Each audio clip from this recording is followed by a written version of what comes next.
Major funding for this program is made possible by grants from Bank of America and Perfect Building Maintenance, Greenberg Traurig, LLP, New York Community Bank, Kilroy Metal Products, New York Window Company, Capital One Bank.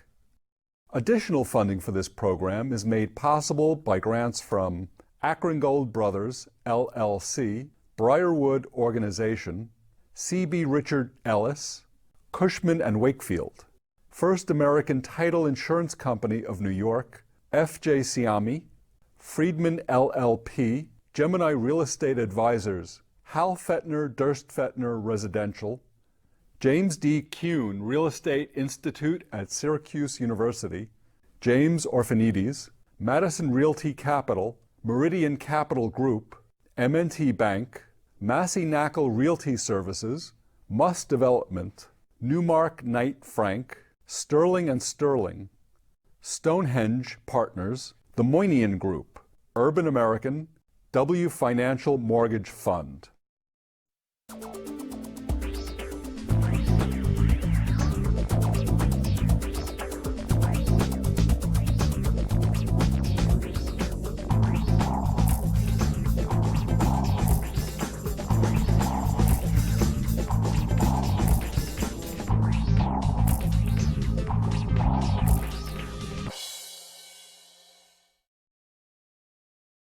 Hello, my name is Michael Stoller. So where are we going? We're in the fall of 2009. You know, prices seem to be down quite a bit from their all-time high.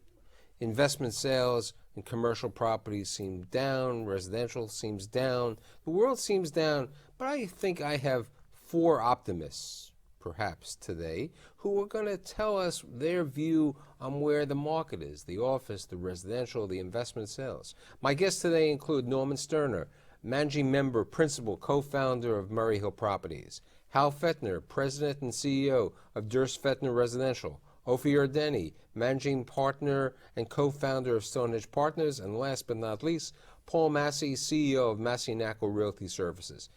Since all of these guys buy properties from you, how do you see the investment sales market today? Smaller to mid-sized properties are trading. What is a small to mid-sized price? You know, that's, you know, for the price point for my audience. 1 to 30, 1 to 40 million. These guys are dealing with a lot bigger stuff. But they're dealing, you know, he'll still buy a small building. You know, there's no question. If the right opportunity, all of them will buy. We surprise people when we tell them that, you know, we're trading about 45 or 50 investment properties a quarter. A lot of people's reaction is that they're surprised there is that kind of velocity. But for the smaller properties, the mid-sized properties, if you bring a property to market, it's selling, it's financeable. How much capital does somebody have to put in to buy a small building? The week before, I had these four bankers on the show, and I called it, "Oh, show me the money." And they said, yeah, they'll lend money to everyone sitting here.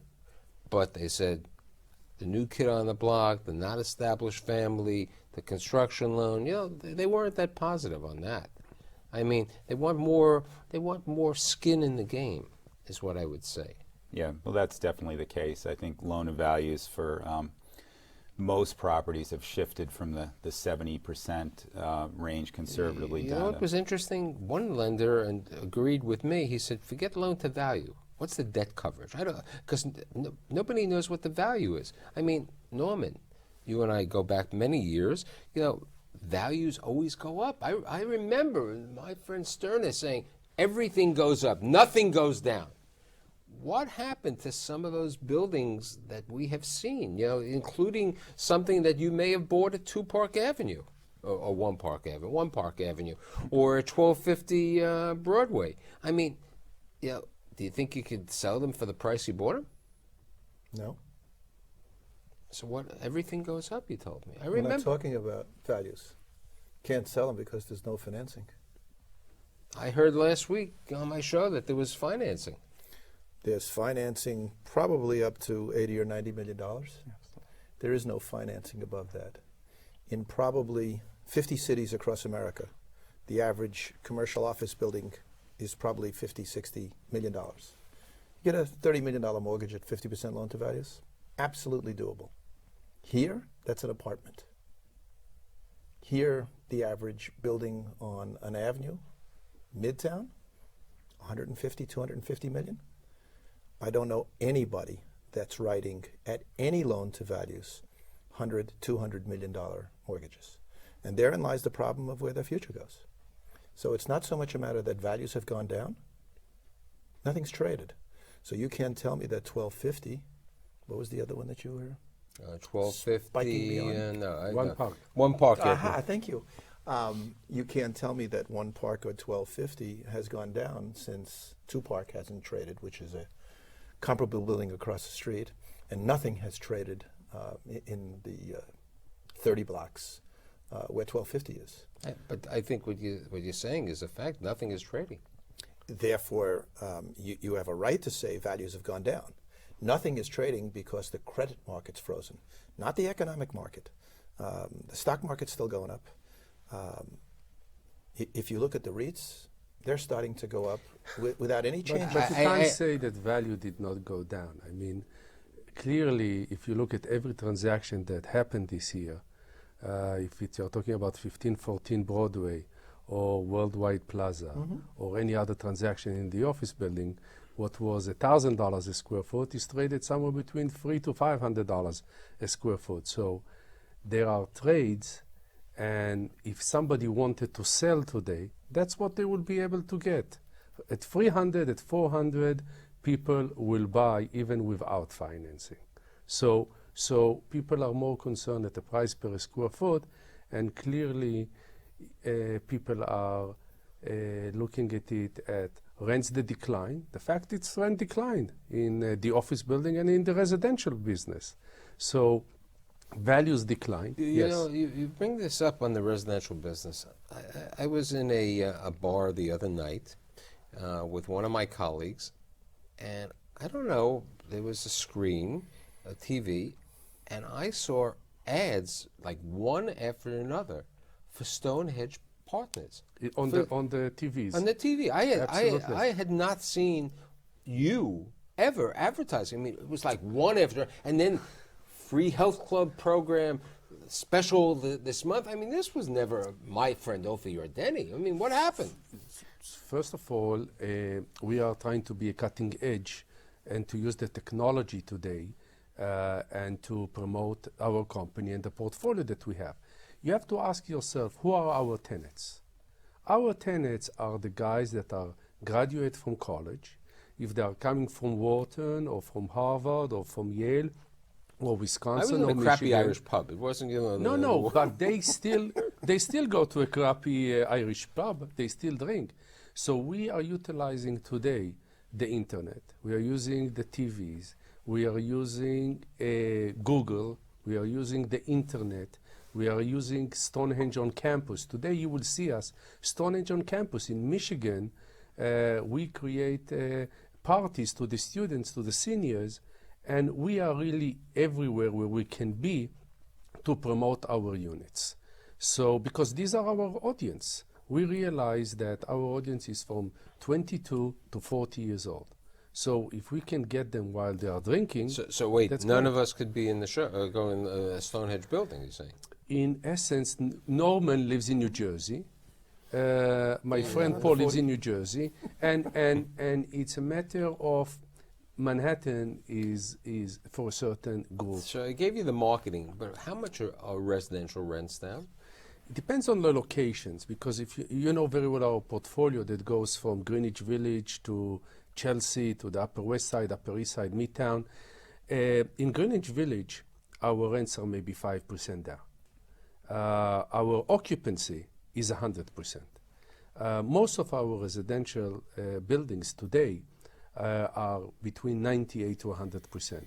I would say that the luxury apartment building, the high-rise, the 30, 40-story building, the rents are, I would say, at least 15 to 20% down. But it's not just the rents that are down, it's the renewal. We used to renew 80% of the tenants. Today we're renewing 50% of the tenants. And the expenses on those apartment buildings became a lot higher than we used to have before. So it's not just rents are down, it's real estate taxes went up, water and sewer went up, repair and maintenance went up. So it's the first time I feel that we are really in a kind of a market that rents are declining and expenses are increasing. The only things that we have fixed are the mortgages, thank God. But and you ask a question, rents are going down. Yes, today, but the question will be where they will be 18 months from now. And I really believe, and from the information that we have, the data that we have at Stonehenge, we believe that we will have a spike of at least 10% in rents in the multifamily here in New York. So we are very, very optimistic and bullish on the multifamily. Look, I think on the first shows of the new season, some people said, look, people still want to come to New York. It's the best place to live. It's the best place to work. They want to be here. College students, everybody wants to be here. You know, forget Lehman Brothers. There are companies who came out of the fall of Lehman Brothers. They're renting space in the situation. 40% of our leases are signed from people that are coming out of town. 40%. So that gives you an indication that there is huge amount of flow of people that are coming to live in the city. We have students that are coming to study here, if it's undergraduate or graduate school. You have people that are coming as companies are relocating, closing offices in other parts of the country, moving their headquarters to New York. You have people that lost job in Minnesota or Milwaukee. If they don't have a job in that place, they rather come in New York and not have a job and try to find a place. And you have guys that wants to live in New York. That's the fact that people want to be here. Yeah. So it's not just job creation. I want to address Hal, because Hal has a number of two buildings. You have the New Victory on 42nd Street, and then you have that other building that you built with Douglas a couple of years ago on 31st Street, right? With the Epic. On the west side today, there are we also have the Helena. Right, the Helena, but I'm really going on the 33rd to, that market. The Helena's on 57th Street. There are at least 8 or 10 new buildings being built. I mean, there's Silverstein, Silver Towers, Glenwood just opened up another property over there. Mm-hmm. Levine is opening up a building, but he says, I'm on the High Line. He said, Bull, 30th Street. What do you see, what effect is that going to have on your buildings on the west side? Well, let's address first what Overett said, which is our high-rise buildings. We are running about 98 to 99% at this moment. Our expenses are not dramatically up because for us, our taxes are abated. So, what it is doing to us, this economy, is it's making me work harder, really focusing on expenses and really managing the expenses more than I had in the past. But in terms of our rents are down. Everyone's rents are down. But what we're finding, the Durst-Fettner philosophy has been for generations long-term minded, and we've been that way with our contractors, our subs, our employees, and even our residents. And so we are, where we're getting residents at this point is just relocation within buildings. And because of the loss of jobs, people are downsizing. In other cases, people are now in a studio, now say, wait, I can go to a one-bedroom for the same rent. So would you say your rents are down maybe 10 to 15%? Our rents are down about 12, 13%. Are you counting concessions, or you're not counting concessions? No, including concessions. And again, what I do agree with Ofer, it depends on the marketplace. My rents are down dramatically more on the Upper East Side than 31st and 6th. Now, Really? You'd think that that'd be counterintuitive, but 31st and 6th is still doing spectacular, even with everything else around it. But I think it's a lot of the services that we value our customers, and we look at them as customers. And for instance, we don't use the word tenants, we use the word residents, and we build communities. And so everyone's part of a community. People love and seek us out and seek out our properties at this point. I think the two of you, people know of the properties, both of them. You've built up a great brand over the years, and you've had an established brand over the years. How do you see, and this is a question for both Norman and for Ofer, because Ofer went into the office building market a couple years ago, and you've been in the office building market for the last 30, 35 years. Where are office rents? Are tenants finally signing leases again? I mean, because when I had Bruce Mosler on the show a couple of weeks ago, he said that people, landlords are becoming more cognizant. I had to cut the rents by X dollars. I'm not going to get that number. I'm really more realistic. What do you see? In the last 4 months, we've signed 7 brand new leases in 3 of the properties. We're down probably 15 or 20% on what we were asking 2.5 years ago to what we're asking and accepting today. But through the entire portfolio, we're probably in the mid to high 90s as a percentage of occupancy. People are signing leases. There is no overhang of new construction coming on because we're in that middle B-plus market on an avenue. We're competitive to the high-end folks. There are 2 or 3 buildings that you can talk about that are vacant or have space. Both that Ofer mentioned, they were both foreclosures. I'm not sure that's a comp. The bank wanted to get out from under a very high price. Maclau paid originally. The properties went. But there's no construction going on because there's no construction financing going on. Eventually, all of these folks that are coming out of college, moving into their apartments, are going to be sitting in an office somewhere. A couple of weeks ago, I said to Joe Ficalora, chairman of the New York Community Bank, a landlord wants to get a tenant. Mm-hmm. And in order to get a tenant, they have to give them tenant improvements, right, and they have to give concession. Right. Where is a landlord like yourself, the 2 of you, getting the money to do the improvements? Equity, capital. So you're taking it out of your pocket because the banks aren't going to give it to you. There's no question. One thing you also have to understand that when we buy a property, we capitalize the transaction. We know approximately what kind of square footage is going to become available. We raise the money up front, and that money is available to do construction in the event you need. So it's part of the business plan. It's not like a surprise that we sit and say, wow, where am I going to get the money? I think, Ofer, the question that I with all due respect, may we're in the business. Okay, may not relate to you, but it is relating to other people. I mean, strong landlords who have deep pockets, who have skin in the game, who can raise the money, it's fine. But there are people who have bought buildings from Paul and his company, and they bought buildings because they said everything is going to do well. I mean, there are buildings that traded on 40th Street off 6th Avenue about 1.5 years ago. I forgot the exact, maybe it's 118 or 119 West 40th Street, traded for $850 a foot because they thought rents were going to be $90 a foot. Now they got Century Business Credit moving out, and they're going to have 3 vacant floors, and they'll be lucky to get $40 a foot. How big are those floors, Michael? Small floors.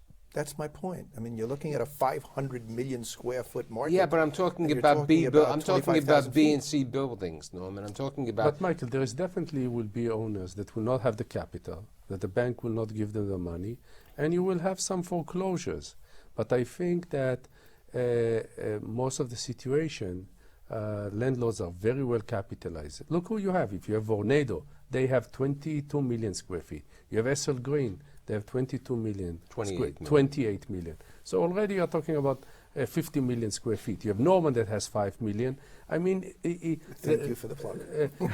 I mean, you have the Durst family that has several millions. So it's well capitalized companies. So I have a question. Paul's out there, he's selling properties. I mean, even though he thinks you wouldn't look at a building for $30 million. I would look at the building even for $1 million. I know you He knows that. Okay, so what are you looking at? I mean, what are you looking these days? We're looking, but not at smaller properties. Because of who we partner up with, we're incapable of doing a smaller property. So I was looking at a deal, and we lost the deal. We looked at a deal on 74th Street that was owned by BlackRock. Between Central Park and Columbus. It's a 100-footer, 80 apartments, and we were bidding on the property, and unfortunately we didn't get it. Somebody else outbid us. It went around $40 million. How much did BlackRock pay for this property? About $65 million, if I remember. I believe they paid $45 million for this property. And they put in a little cash flow over the years to run the property? I'm sure that they put, like every other landlord, that you have closing costs, and I'm sure that... so they took a loss? If you bought something in 2007 and you want to sell it today, you have to take a loss. The same thing if you bought something on the stock market. But there's nothing wrong with that. That's how life evolves. You have ups, you have downs, and these are opportunities that people can take advantage. The fact is that there were maybe 35 or 40 bids on that property that people wanted to buy. And was there financing There available? was financing of 27, but nobody could have people didn't take it, and I think people went to the traditional lender, if it's M&T, New York Community Bank, or Capital One, and they got a $20 million first, and somebody came with $20 million. That's at least how I looked at the deal. Okay. So on the multifamily, we never really bought with 75 or 80%. Loan to value.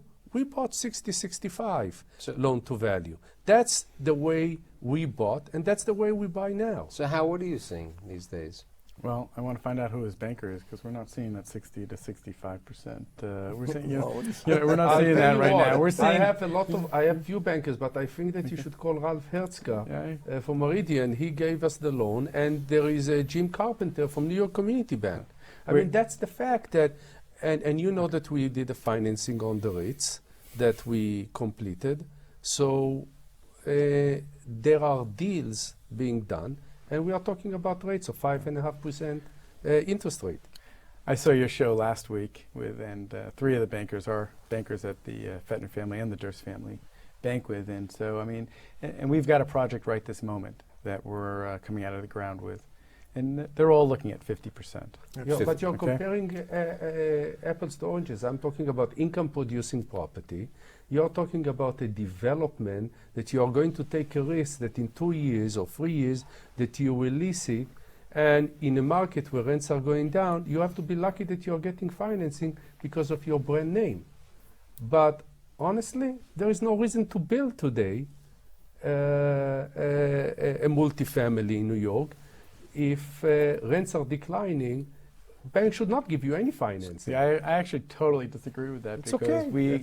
Our attitude right now is, first of all, we're long term. So, a loss. We'll sit with it. We'll sit with it. Best time to build is starting right now. Right this moment, I must get 5, 6, 7 calls a day from contractors saying, Hal, what do you got? Because I'm about to close my doors.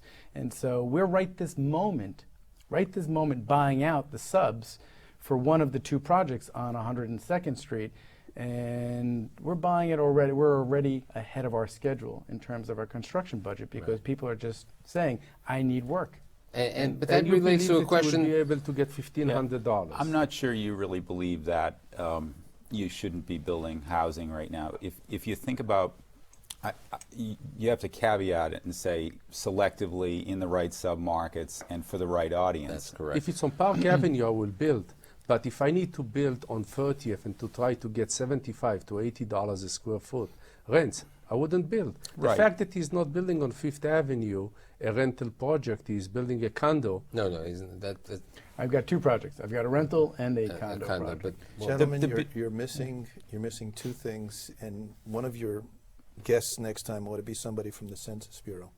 They are expecting an influx of 1 million people over this coming decade. That is 300,000 places to live. That is 3 million meals a day. And between that and the current administration printing money, watch inflation. Now is the perfect time to start a project, not when the height of the market is and when the cycle turns, you're dead. But you do it at the bottom of the cycle. If you take 2 or 3 years to top out, that's the time to start. I'm sorry to interrupt. I'll remind you, when we started the Epic, times were tough. Nothing like we're seeing today.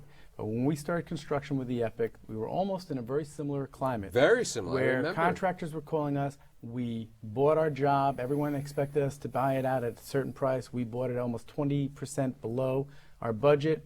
And we ended up leasing that project way higher than expectations because we hit the market 2 years later. And the lenders who I had on the show the week before will say, if somebody wants 50% established thing, who we can deal with, they're happy. But you sold land for $400, $500 a foot. Today, how much is land selling for, if it's selling? It's not.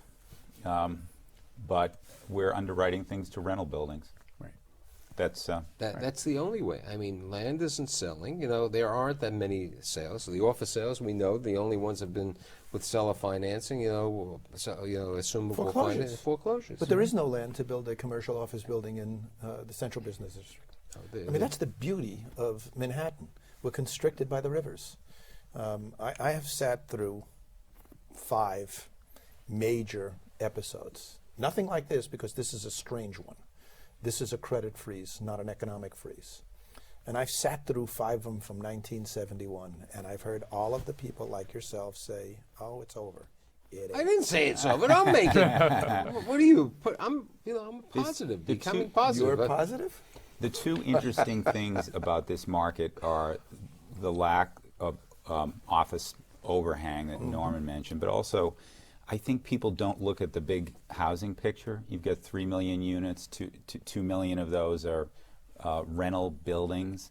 And if you consider the creation that we've had over the last few years, which I think people, it's a drop in our bucket. I wish I could continue, and I will continue in a couple of months with all of you again, but we've passed 30 minutes. And I think that when Norman said, I'm the pessimist, hey, I've turned, I'm wearing a different mask this month for Halloween.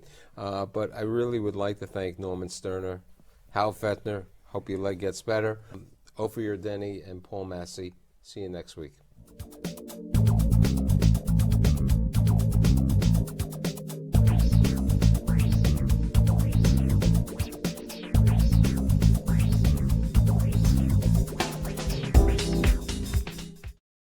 Major funding for this program is made possible by grants from Bank of America and Perfect Building Maintenance, Greenberg Traurig, LLP, New York Community Bank, Kilroy Metal Products, New York Window Company, Capital One Bank. Additional funding for this program is made possible by grants from Akron Gold Brothers, LLC, Briarwood Organization, C.B. Richard Ellis, Cushman & Wakefield, First American Title Insurance Company of New York, F.J. Siami, Friedman LLP, Gemini Real Estate Advisors, Hal Fettner Durst Fettner Residential, James D. Kuhn Real Estate Institute at Syracuse University, James Orphanides, Madison Realty Capital, Meridian Capital Group, M&T Bank, Massey Knackle Realty Services, Muss Development, Newmark Knight Frank, Sterling & Sterling, Stonehenge Partners, the Moynihan Group, Urban American, W Financial Mortgage Fund.